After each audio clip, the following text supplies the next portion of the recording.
गरुड़ ने श्री कृष्ण से पूछा, प्रभु, आत्मा मृत्यु के बाद दोबारा पृथ्वीलोक पर अपने परिजनों के पास क्यों जाती है? कृपया मुझे यह रहस्य समझाइए। श्री कृष्ण बोले, हे गरुड़, इस पृथ्वी लोक पर जिसने भी जन्म लिया है उसे एक ना एक दिन इस नश्वर देह का त्याग करना ही पड़ता है।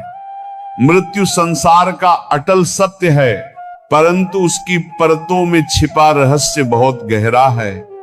आज वेग बाण के इस आध्यात्मिक प्रवाह में हम उसी रहस्य का द्वार खोलने जा रहा हूं। ध्यान पूर्वक सुनो। कोई व्यक्ति जब इस शरीर को छोड़ता है, उसके तुरंत बाद उस आत्मा के साथ क्या होता है? आत्मा आखिर कहां जाती है? और क्यों आत्मा मृत्यु के बाद ठीक 24 घंटे के भीतर अपने ही घर लौटती है? क्या यह केवल दर्शन होता है या इसके पीछे भी कोई बड़ा कारण छिपा है? गरुड़ हर मनुष्य की देह पंचतत्व में विलीन होती है। उसी क्षण यमराज के दूत वहां उपस्थित होकर उस आत्मा को अपने साथ ले जाने की तैयारी करते हैं।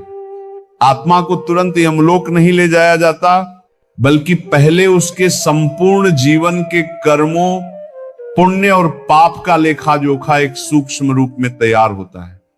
इसी दौरान यमदूत आत्मा को थोड़े समय में ही उसके घर वापस छोड़ देते हैं और यही अवधि लगभग 24 घंटे मानी जाती है।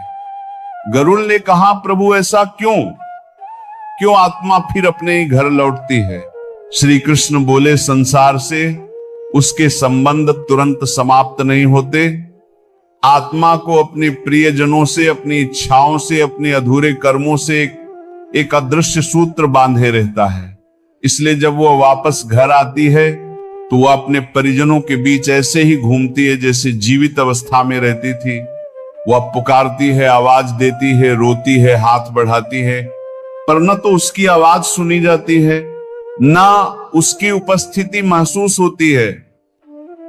उसका दुख ये होता है कि वह अपने ही शरीर में वापस उतरना चाहती है, लेकिन यमदूतों के पाश ने उसे बंधन में न रखा है।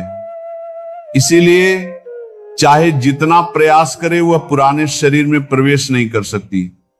जब घर वाले उस व्यक्ति के लिए विलाप करते हैं, रोते हैं, दुख मनाते हैं, इन सब भावनाओं को आत्मा पूरी तरह देखती और महसूस करती है, ना अपनी उपस्थिति का प्रमाण दे सकती है।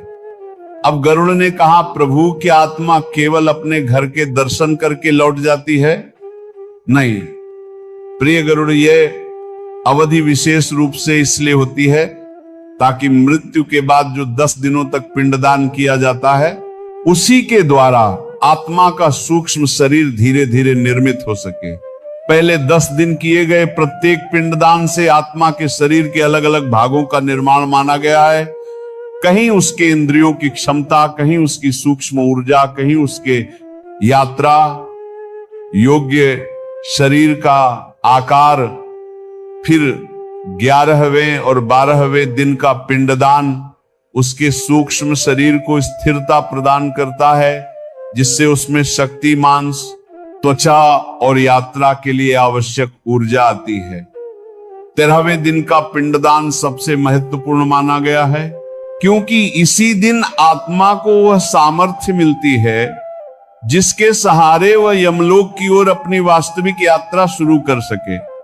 यही कारण है कि हिंदू परंपरा में 13वीं का विधान अत्यंत विशेष माना गया है, क्योंकि इसी दिन आत्मा के सभी बंधन ढीले होते हैं और वह अपने आगे के मार्ग की ओर बढ़ने लगती है। गरुड़ ने कहा, प्रभु, कृपया बताइए, क्या 13वीं के बाद आत्मा सीधे स्वर्ग या नर्क पहुंच जाती है?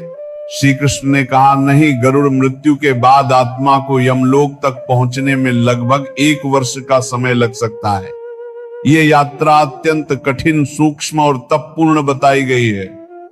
इस 1 वर्ष में उसे लगभग 16 या उससे अधिक प्रकार के सूक्ष्म मार्गों से गुजरना पड़ता है, जिन्हें प्रेत यातना मार्ग कहा गया है।